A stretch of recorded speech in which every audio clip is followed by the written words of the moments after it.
Hello and welcome to another edition of Critical Q&A, the show where I answer your questions based on what you've left for me in the comments section of my Critical Q&A videos or have sent to me by email at askchrisshelton@gmail.com. Man, this has been a week. Whoa! Okay, so much happening. The lawsuit filed against Scientology, other things going on behind the scenes. The NXIVM case came to conclusion, and Keith Renier was found guilty on all charges after only 4 hours of jury deliberation, which basically tells you the jury got their instructions, walked back to the room, got settled in, filled out their forms, all looked at each other and said, "Yeah, you think? Yeah, I think so too." Everybody raised their hand, and that was it. I mean, it was that open and shut.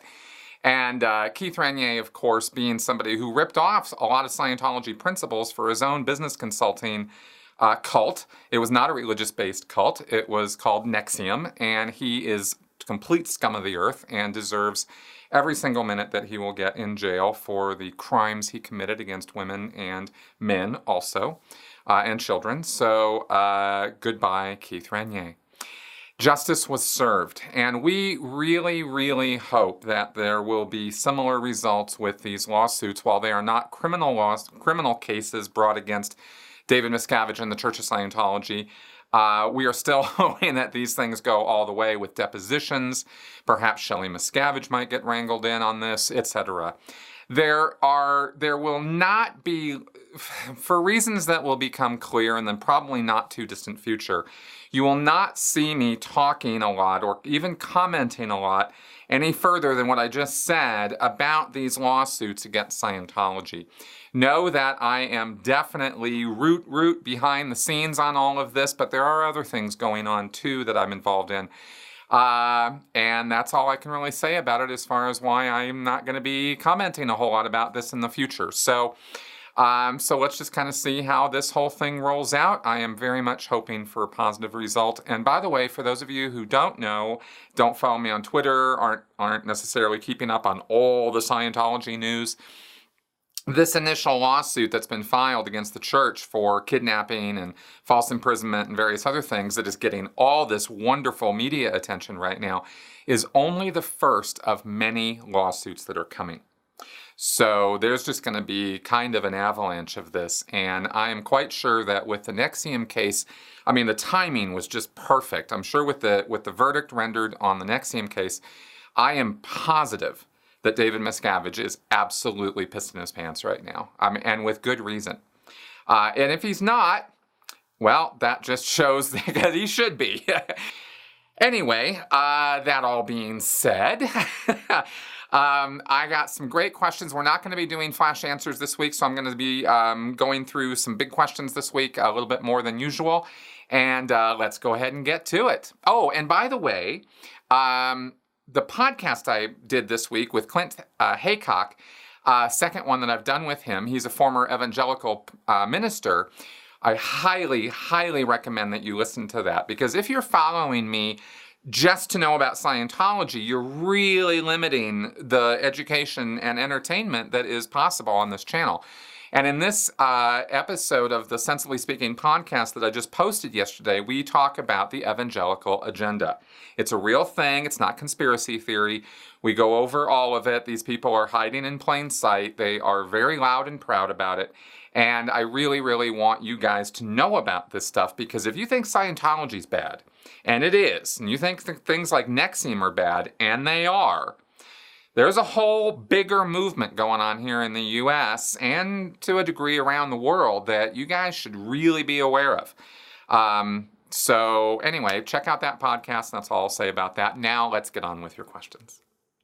Eric, Scientology seems to be really bad at public relations. The church presents itself in an incredibly awkward, belligerent, and alienating way. I remember you mentioning on the podcast that Scientologists honestly don't know how creepy they come across. What surprises me is how bad they are at this, despite having had so many high-profile celebrity members. I would think someone like Will Smith would take David Miscavige aside and be like, "Hey man, we got to talk about our presentation to the world."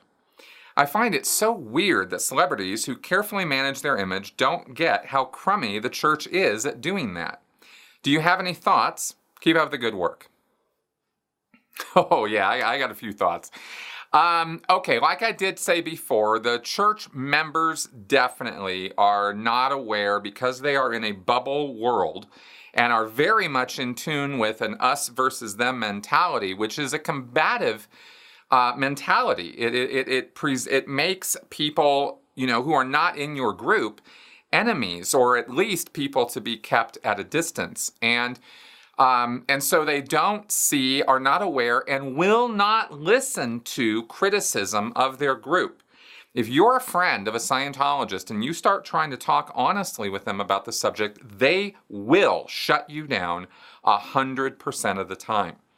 And whether it's just them going meh, meh, meh, meh, meh, or they just get a blank look on their face, the eyes kind of glaze over, or they'll actually take you on and say, listen, you need to knock that off. You don't know what you're talking about. You're just listening to a bunch of lies from the media, blah, blah, blah, right? So that's the kind of response you'll get from the lower level folks. When it comes to the Sea Org, of course, these people are not even aware of what's being said about Scientology in the big wide world. They are literally clueless on the entire topic. They don't watch TV. They don't necessarily get on the internet very much. And the internet that they do get is filtered so they can't see Scientology-related stories or anything critical of the church. So this is called information control or milieu control. It is very important to cult indoctrination and control. And Lifton, Hassan, all these guys have explained this in great detail. So that's the lower level guys. Now, when it comes to celebrities, like your question's asking about here, these guys have to be aware, but more importantly, their press agents and PR people have to be aware of their public image, as you said. And so let's talk a little bit of history here, and I'll sort of demonstrate why it is that that you don't see a lot of celebs who are in Scientology talking about Scientology.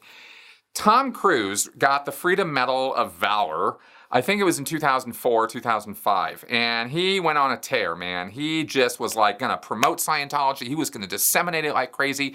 He was going to talk about it. I jumped around on Oprah's couch, but then he went on Matt Lauer and told him how glib he was and how Brooke Shields didn't know what she was talking about and shouldn't be on psych medications, and psychotropics were horrible, and he was the expert on it, and he knew all about it, and nobody else did, and blah, blah, blah, right? So he made a total fool of himself. And it's not like he wasn't aware of the backlash of that. But Tom Cruise, being a religious fanatic, kept going. He wanted to persist on this because he thought, well, I'm going to take the shellackings, but I'm going to keep going. Well, that didn't really work out too well. And very shortly after, he was, if I remember right, I don't remember all the specifics of this, but he had an office or a production company or some kind of connection. I think it was with Paramount. And they basically threatened to kick him off the studio lot, like not work with him anymore. Like it was like a shutdown. It was like, look, dude, you need to knock it off. And here's the thing about Hollywood. There is no movie star who has ultimate power when it comes to getting productions made, getting movies made, or their own career. If you don't fall in line with the studio system, there's an independent film system. It's a complicated, multi-layered thing. I'm simplifying a lot of stuff when I say this. But basically, if you don't fall in line with the studio system and you don't play ball and shut your mouth when they tell you to, then you might find yourself out of a career. And that even includes somebody as infamously famous as Tom Cruise. They can't afford to be bucking that system. There is no individual who is bigger than that system. And that system is what feeds us the entertainment. So if those movie stars or actors or whatever want to be part of that system, they've got to integrate and play ball with the other people. And if they're seen as radical extremists, and that was definitely what Tom Cruise was viewed as, then that is going to impact sales of movie tickets and things like that. And that is where, that's really the only thing the studio cares about. They don't care about anybody's religion or politics, but they do care about their bottom line. And if some movie star is running around saying stuff that's going to affect their bottom line, then that movie star is going to hear about it and they're going to be told, yank the leash, right? That's how that works. And then the star can either go start his own production company, which Tom Cruise tried to do. As I understand it, kind of tanked or didn't really do so great. Maybe it's still going. It's not something I have a whole lot of information about.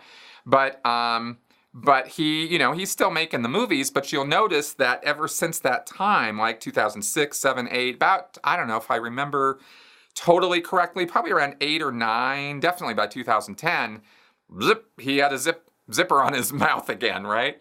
And Tom Cruise was the one who, remember my interview with Mark Headley, Tom Cruise was the one who called all the other celebrities together back in 2004 or 5 and blackmailed them into, hey, you guys better pull finger and start talking about Scientology and disseminating and opening missions and making this happen and using your star power to oomph this. Well, that was a fantastic, mega failure, epic failure.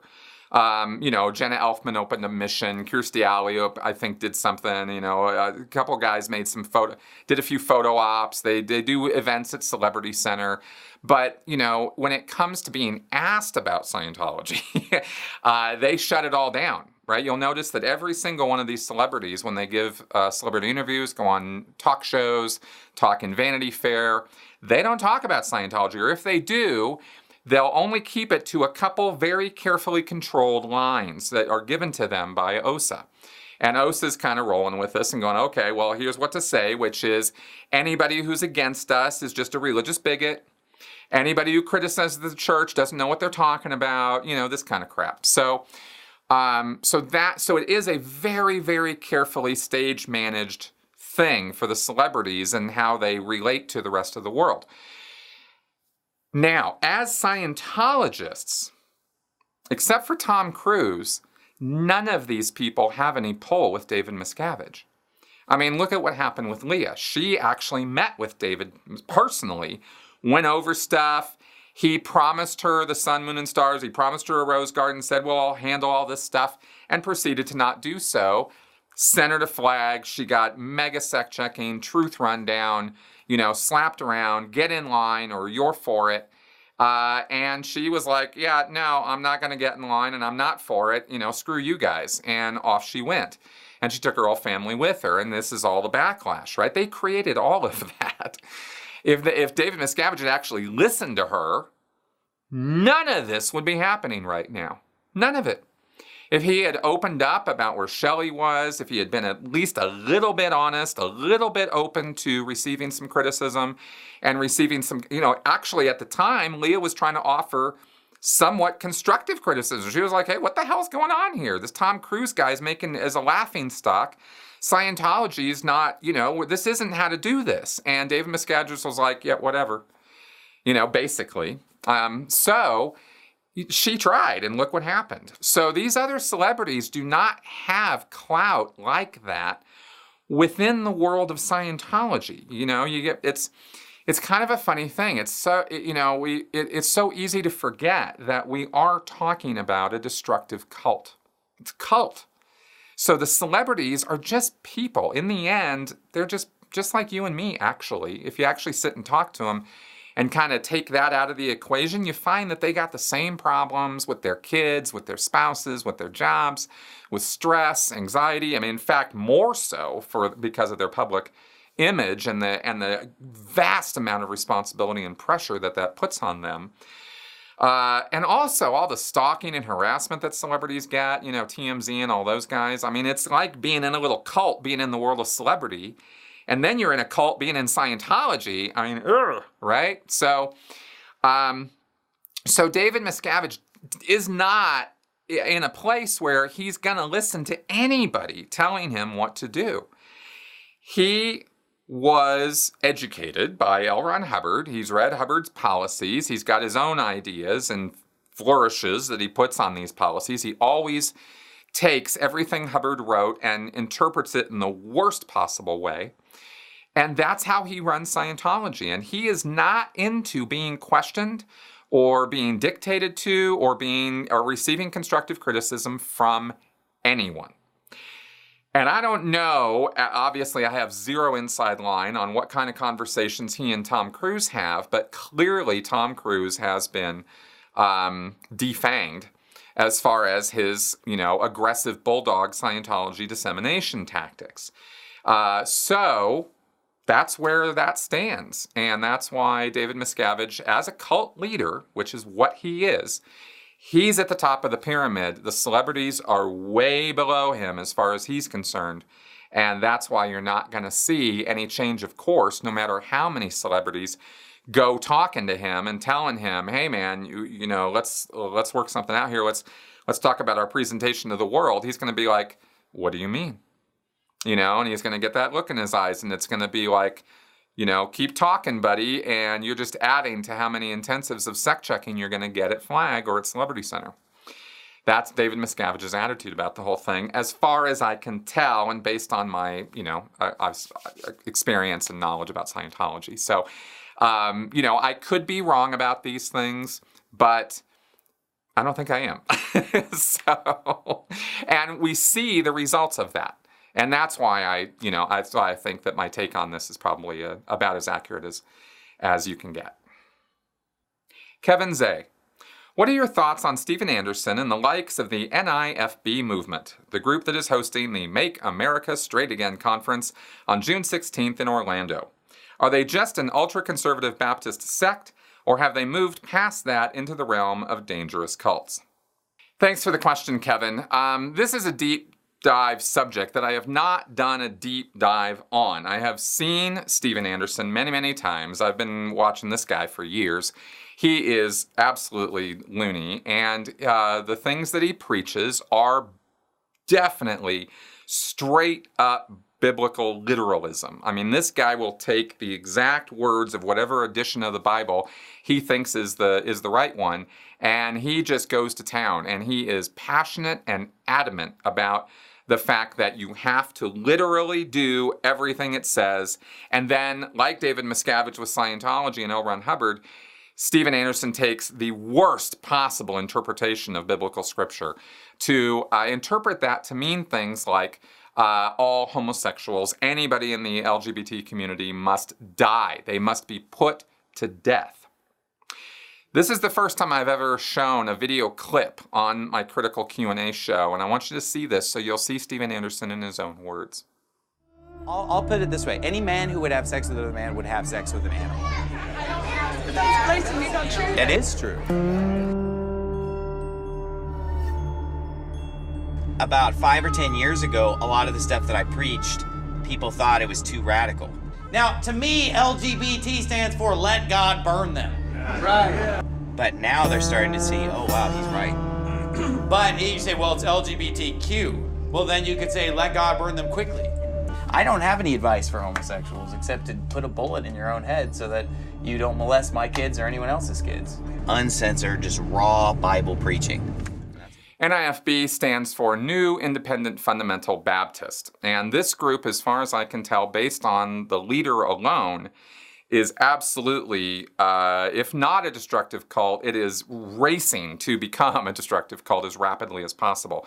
But I think it's already there. You can't have somebody preaching hate like that and not be abusing his followers to one degree or another. But I don't have intimate knowledge of how the abuse might be playing out within the membership. Us versus them? Check.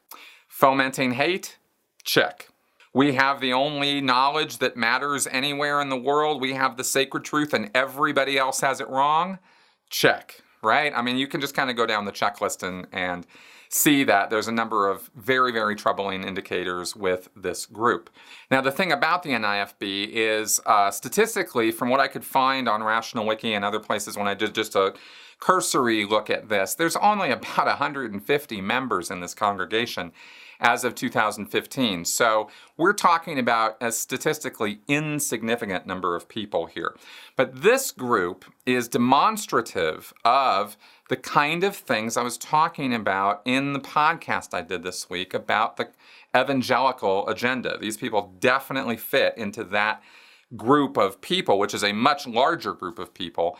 The NIFB is a great example of a group who are, or Stephen Anderson's group rather, is a group of people who are not associated with any other groups, and yet they're part of this evangelical movement, right? These Bible literalists and that kind of thing. So Anderson's a real winner of a preacher. He doesn't really care who he offends because he truly believes, apparently, or at least he puts out that he truly believes, that he is on the side of the Lord and he is the righteous one, and what he says is what the Bible says, and therefore it must be truth. And so then you get, then you get things like praying for death for people, right? The Bible tells him that he has to pray to God to kill these people, right? If they are somehow violating religious biblical scripture as far as he interprets it. We've got quotes like using from the pulpit terms like libtard, faggot, queer, sissy, retard, and homo to describe people, including other pastors and President Obama, and then claiming that this is biblical language.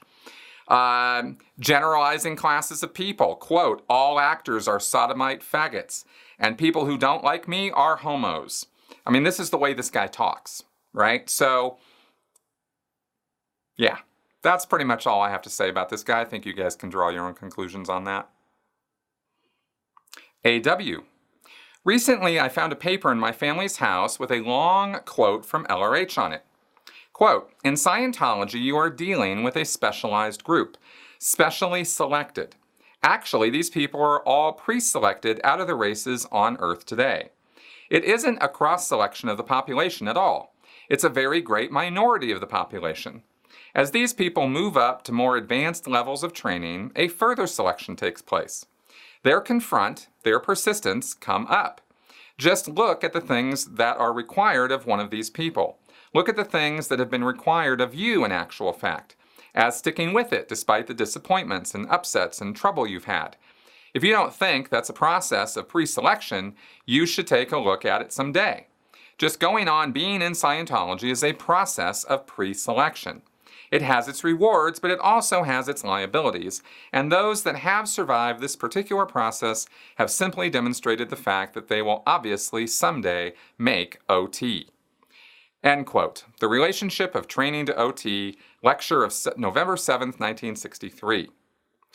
Is Hubbard implying that Scientologists are pre-selected by a higher power? I know they don't believe in God, but my family believes in a higher power of some kind. And if that's what he's saying, was I not meant to be a Scientologist? And wouldn't the logic there be that people who aren't Scientologists or those who leave aren't supposed to be? Additionally, the section with disappointments, upsets, and trouble is pretty interesting. It would seem as though being dissatisfied with Scientology is built into the core of the religion. I'd love to hear your thoughts on this. Hey, thanks, AW. So, okay. First off, no, I don't think that there's a higher power involved. I think what Hubbard is saying here when he says, if you don't think that's a process of pre-selection, you should take a look at it someday. He's talking about the travails, the gauntlet you have to run. When you get into Scientology, and you have to go through this training process, and you go into auditing, and auditing can be difficult, and training can be difficult, and there's a lot of demands made on you. I did a whole long podcast about some of the nonsense that goes on in the training. It's not just a matter of showing up, reading some books, and going home and thinking about it. They are all over you, and you have all kinds of little tests along the way that you have to pass in order to sort of gain and prove you're a loyal Scientologist, right? To gain status in Scientology. That's the pre-selection process that I believe Hubbard is referring to here. That if you can make it through all of the nonsense that they throw at you, all the difficulties and stuff, then that is proof that you are one of the good guys. You're one of the ones who's meant to be on board. You deserve to be in our in-group. And those who can't cut the mustard, so to speak, well, they're out of here, right? They didn't make it. They didn't make the grade, and so, to hell with them. Hubbard spoke, in many, many places about how inclusive Scientology is supposed to be, how everybody's supposed to be a Scientologist. Miscavige, I don't know if Hubbard ever said this, but Miscavige has said that everybody's a Scientologist, they just don't know it yet. But Scientologists also sort of think of themselves as this sort of elite of planet Earth. And this also is based on a Hubbard quote, where he talks about auditors and how auditors are the upper 10th of the upper 20th of percentile of intelligent human beings, and only the tigers survive, and even they have a hard time, and so we've got to be tigers in Scientology, rough, tough, and hard, and win or die in the attempt. So there's a lot of language and a lot of flavor of it's a difficult thing to be a Scientologist, and when he talks about the disappointments, upsets, and trouble, he's talking both internally and externally. Internally, you have to get all through all this stuff, and it can be rough, and sometimes people have a bad session, or they have a bad training session, or they just get fed up with some part of the organization screwing around with them, and they just go. They blow. They take off. They're done. They don't want to do it. They don't want to deal with it anymore. They don't want to hear about it. And, of course, like any group, especially, with all the in-group folks, if you take off or leave, then you are reviled and ridiculed and thought less of. And this is another way that Hubbard does that and sort of encourages that kind of attitude is we're the tough ones. We're the ones who really had to work for this and get through it despite all the barriers. And I think that's what he's talking about in this quote here. Hubbard was not into fate, kismet, higher power selection, anything like that. He ridiculed that kind of thing all the time. So, I think that addresses your question here. So thank you very much for asking that, and I hope that all made sense. Dan Williams. There's something that has been bugging me recently in regards to OT8 specifically. It is my understanding that at the inception, or perhaps at the end of the course, that a person going through OT8 at some point comes to a realization that it was them all along who was responsible for these thetans latching onto our spirits, and it was us that were creating them all along. My question is this: how is this in any way not contradictory to what is established in the doctrine of OT3? In OT3, it is revealed that by using several means, Xenu trapped the souls of the inhabitants of the planet Tegeac, thus making them body thetans, and it is they that are responsible for humanity's endless suffering, roughly speaking. So does this mean that OT3 was just a made-up story from the perspective of the now enlightened OT8 member, meant as nothing more than a foreshadowing of how immoral actions can have such devastating effects? Are we supposed to sympathize with Xenu for being locked up for all eternity? Is this perhaps a metaphor for how all of us are locked up spirits, and that we must atone for our wrongs indefinitely in order to obtain a state of clear? Am I missing something here? Dan, I don't think you're missing something. There isn't, and this really, and I'm really glad you asked this question and asked it the way that you did, because there's many OTs or Scientologists who I'm sure would look at some parts of your question and go, oh, no, that's not, or no, that's not. But here's the thing about this, right, is that the OT levels are not consistent. They're not a logically integrated and consistent whole. And that was one of the big problems with people getting up to OT8 and finding out that they were just making all of it up all along, right? And that none of this stuff was ever real. But I don't think that was supposed to include the Xenu thing, okay? But, I don't know. How do you take this? How do you interpret it? It's not like I did OT8, so I didn't see exactly what Hubbard wrote. And there have been different versions of OT8, so I didn't see what Miscavige wrote either, right? Or whoever put those materials together and wrote them beyond Hubbard's handwriting, right? So this was one of the things, not your question about OT8 specifically, but the fact of the just massive amounts of inconsistencies and logical fallacies and lack of integration of this information. When I first read the OT levels, and I went, what? This is one of the things that made me, what? This was the final straw that broke the camel's back, so to speak. I was already pretty much out the door by the time I opened up the OT levels document and started reading it. But it was, once I read it, it was no problem at all to say, I am completely done with this crap. It is a bunch of bullshit. And that's exactly what I said to myself. This is just logically inconsistent. It doesn't match up with the lower level information, the pre-clear level information. This body thetan stuff, and what does clear mean? What does it mean to have these body thetans? What does it mean to have, once you get to OT7 and then OT8, where it's all just a bunch of, whatever.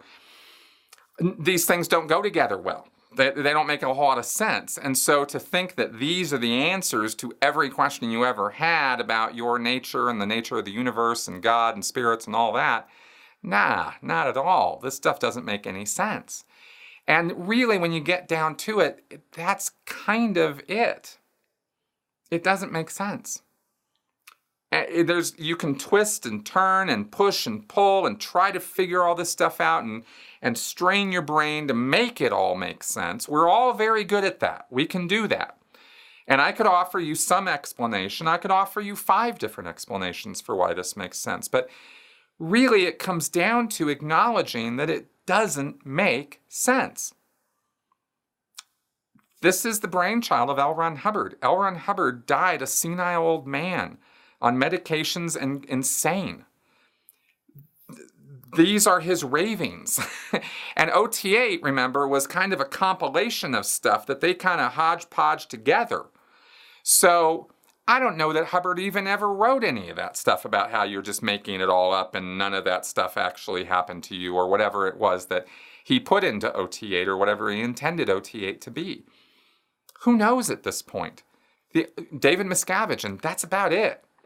Besides the guys he's got strapped away in the hole, like Ray Medoff, the old guy, I think he's the one who actually put all this stuff together. But it's not a logical whole. And so you're trying to make sense of something that really, in the end, just doesn't make any sense. And I hope that doesn't sound like a cop-out answer, because I'm really trying to give you a very straight answer. Is that don't try to strain your brain too much. It's nonsense. SP Sheeties.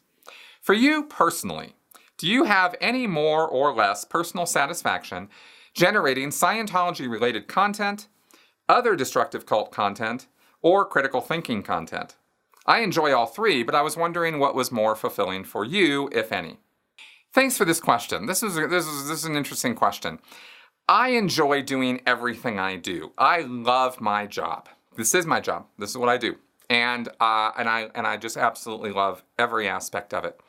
I have expressed in the past that, look, I've talked about Scientology a lot. I've got these other things I'd like to talk about. And I don't mean by that I'm sick and tired of deconstructing Scientology for you guys, or that I can't keep talking about it or answering questions about it. But after, hundreds of videos on the topic, I am certainly ready to move on to bigger and more important topics. And by that, I don't mean that the Scientology stuff isn't important, but for me now, there's been a process of recovery and catharsis in doing all of this that has resulted in me now looking at all that Scientology work and saying, at first it was all about deconstructing all those ideas and taking it all apart for myself and for you guys. But now I look at it as a case study of a small microcosm of much bigger cults, much bigger issues that we face, that all of us run into or deal with. And so I really enjoy trying to connect those dots or build those bridges between Scientology and these other things that I talk about, which is why you see me talking about JWs and Bill Gothard and Mormons and now evangelical Christians and other groups that I want to get into, including the non-religious cult stuff too. I want to blow up into all of that stuff. And all the research and all the study that I've been doing over the last many months has all been to, to kind of move the ball in that direction. So I like doing all of it. I get a little frustrated sometimes when, I put up videos that I've put a lot of work into, and because it doesn't have Scientology in the title, people just kind of don't click on it, don't want to see it, don't want anything to do with it. I really feel you guys are doing yourselves a disservice when you don't read that or look at that stuff. But, of course, I'm the creator. Of course I'm going to think that, right? You guys can, it's fine. You guys watch what you want to watch and see what you want to see from me, and I get it. And I'm fine with that. I really am. But anyway, I think that I think I would say that I enjoy all of it equally, but I feel the importance of the work that I'm doing. I feel like the critical thinking work is probably the most important work I've put out there because it's the stuff that has the broadest applicability to every single human being. There isn't one person in the world who couldn't benefit from some better critical thinking skills. I think that the other destructive cults I have talked about, especially the more broad religious-based stuff, like the Gothard stuff, the JW stuff, has a broader appeal. So I feel like that's more important than the Scientology stuff. But I feel like I've built this base of knowledge on the Scientology stuff, so you kind of have to take it all in. That's how I look at my work. I don't know how other people look at it as a body of knowledge, but that's how I look at it. And I just hope that, regardless of what part of the work I've done you guys like the most or don't like, I'm proud of all of it. And I hope that over time, all of this work will reach the people it needs to reach to save lives, help people out of these, destructive cults. And I don't think, by the way, that I'm engaging in hyperbole when I say save lives. Because some of these destructive cults are so destructive that people die in them. And that includes Scientology.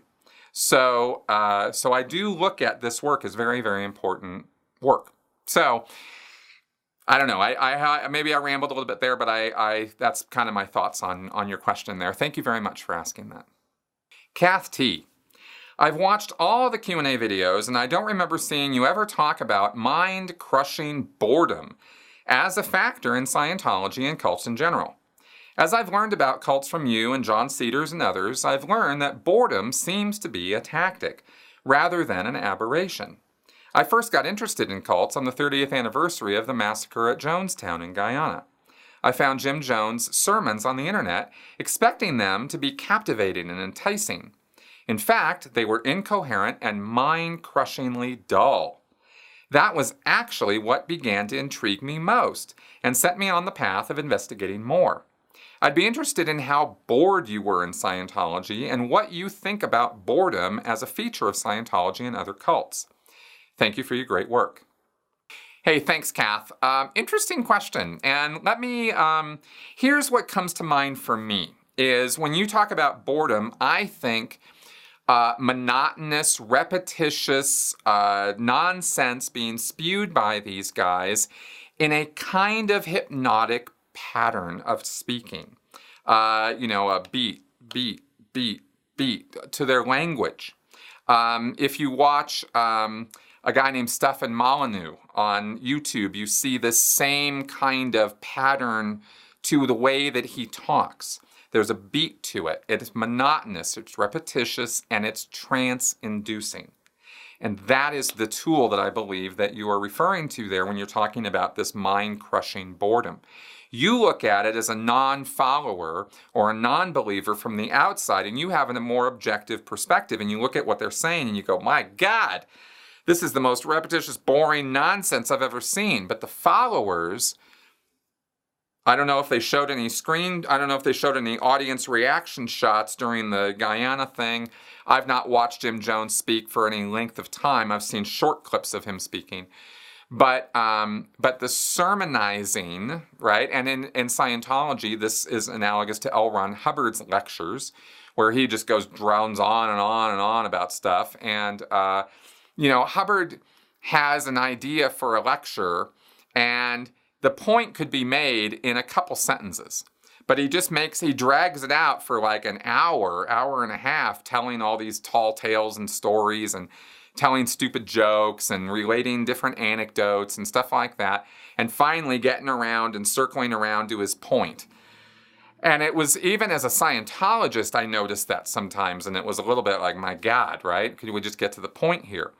But in Scientology, of course, you're not allowed to play the tapes or the lectures at 1.5 speed or 2, double speed to kind of get through it and get to the point, right? You got to listen to him in his natural tone of voice. And that's because it's trance-inducing. you know? And that is a tool of destructive cult leaders, is definitely, because you can get somebody into a very suggestible state of mind by putting them into a trance-like state. It is very, very easy to do, far too easy, in fact. And it's not just cult leaders that have noted this. This is a sales tactic, too. Even Les Dane, the guy who wrote a book called Big League Sales Techniques, talked about this when he said that you could talk to an audience of people and you're kind of droning on, and then you insert little funny or kind of gross statements into the middle of what you're saying. And because you're sitting there and have been for quite a while nodding and talking in this sort of trance-inducing way, the audience will be sitting there nodding and going along, and you could say things like, and everybody's an idiot here, right? Oh yeah, and you just kind of fit that in and everybody just kind of goes along and nobody's really even totally hearing exactly what you're saying anymore, you know? Especially around 3 or 4 o'clock when people are most tired, most hungry, most out of it, you know, in the afternoon if you're doing like a day-long seminar or something. So anyway, there's all kinds of little nuances and tricks to this, but I think that's what you're actually talking about when you're referring to the boredom there. And I think you're having a correct response. I mean, I'm not saying your response is wrong or anything. As an objective person looking from the outside in, you look at it and go, ugh. But the people inside are looking at it going, oh, it's so amazing. Oh, he's such a great speaker. I love every word he says, even though they're really not even processing what the guy's saying a whole lot anymore. You know, it's a little weird. Anyway, there's a lot more nuance to it. There's a lot more going on, but that's my answer to your question. So thank you very much for asking, Kath. Okay, everybody, that is our show for this week. Thank you very much for coming around and watching. If you find my work entertaining, informative, and educational, then please consider joining me on Patreon. That is what supports me, my show here, keeps the lights on, keeps everything going. I very, very much appreciate all of your support out there. And if you don't want to join me on Patreon, of course, you can always just click the link below to throw me a little love via PayPal or something like that. Anyway, every little bit does help. So thanks, guys, and I will see you guys next week. Bye-bye.